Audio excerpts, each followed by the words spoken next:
बिस्मिल्लाहिर्रहमानिर्रहीम। अस्सलाम वालेकुम। मैं हूँ राना मेहताब आलम और आप लोग कोरल ड्रा की आज की क्लास के अंदर सीखने जा रहे हैं शेप टूल के अंदर मौजूद आपके सामने free transform tool. Free transform tool इसको हम कब और कैसे यूज करते हैं?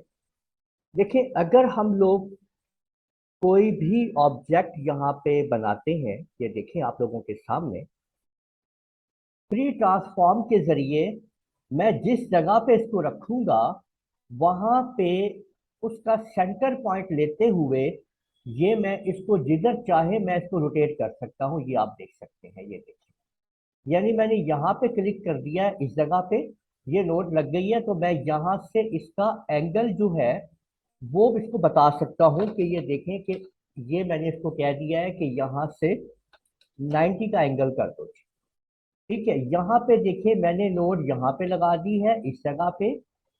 अब मैं अगर चाहूं तो मैं यहाँ से भी इसको मैनुअली भी ड्रैग कर सकता हूँ जिधर मैंने इसको ड्रैग करना है। आप ये देख लीजिए किसी भी ऑब्जेक्ट को, और अगर इसको ड्रैग करते हुए, यानी जो मैं इसको ड्रैग कर रहा हूं, अगर ड्रैग करते हुए मुझे यहाँ पे इसकी कॉपी चाहिए तो मैं माउस का राइट क्लिक कर दूंगा तो साथ ही कॉपी हो जाएगी।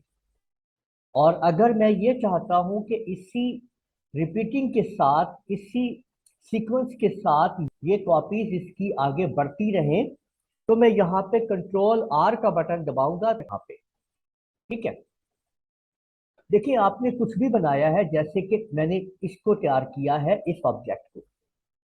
अब फ्री ट्रांसफॉर्म की बात हो रही है, तो फ्री ट्रांसफॉर्म क्या करेगा? अब मैंने इसकी इस जगह पे देखें, इस जगह पे मैंने यहाँ पे ये नोड के ऊपर मैंने क्लिक कर दिया, ये नोड लग गई है, और यहाँ से देखिए मैंने इसको इस तरीके से घुमा दिया है और राइट क्लिक कर दिया है।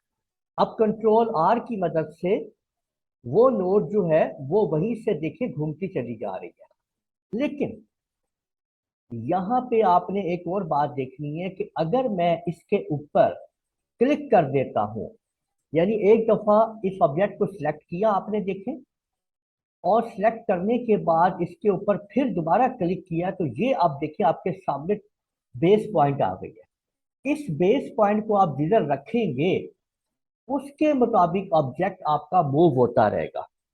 ठीक है ना, ये देखें कि उसी जगह पे उसी के मुताबिक मूव हो रहा है आपका ऑब्जेक्ट। जबकि फ्री ट्रांसफॉर्म के जरिए क्या होगा कि आप जिस जगह इसको रखेंगे वहीं से देखें वो उसको आप मूव करवा रहे हैं, उस जगह पे कहीं पे भी आपको मूव करना है तो ये देखें कि ये आपने मूवमेंट करवा दी।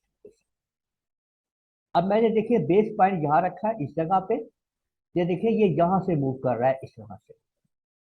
ठीक है, यानी जिस जगह पे आप इसका बेस पॉइंट रखेंगे वो मूवमेंट शुरू हो जाएगी। लेकिन आप लोग जब तक आप लोग फ्री ट्रांसफॉर्म टूल में रहेंगे तो वो सिर्फ आपके ऑब्जेक्ट को फ्री ट्रांसफॉर्म करता रहेगा।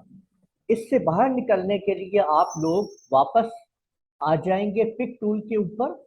ठीक है, और दूसरी अपनी ऑप्शन जो भी आपने यूज करनी है फिर आप लोग यूज कर सकते हैं। तो उम्मीद आप लोगों को ये वीडियो पसंद आई होगी। इस वीडियो को आप लोग लाइक कीजिए, शेयर कीजिए, कमेंट करना ना भूलिएगा। और अगर आप लोगों ने अभी तक मेरा चैनल सब्सक्राइब कर लीजिए, साथ में बेल आइकन को भी क्लिक कर लिया करें ताकि आप लोगों को आने वाली मेरी तमाम वीडियोस बर वक्त मिल सके। इजाज़त दीजिएगा। अल्लाह हाफिज।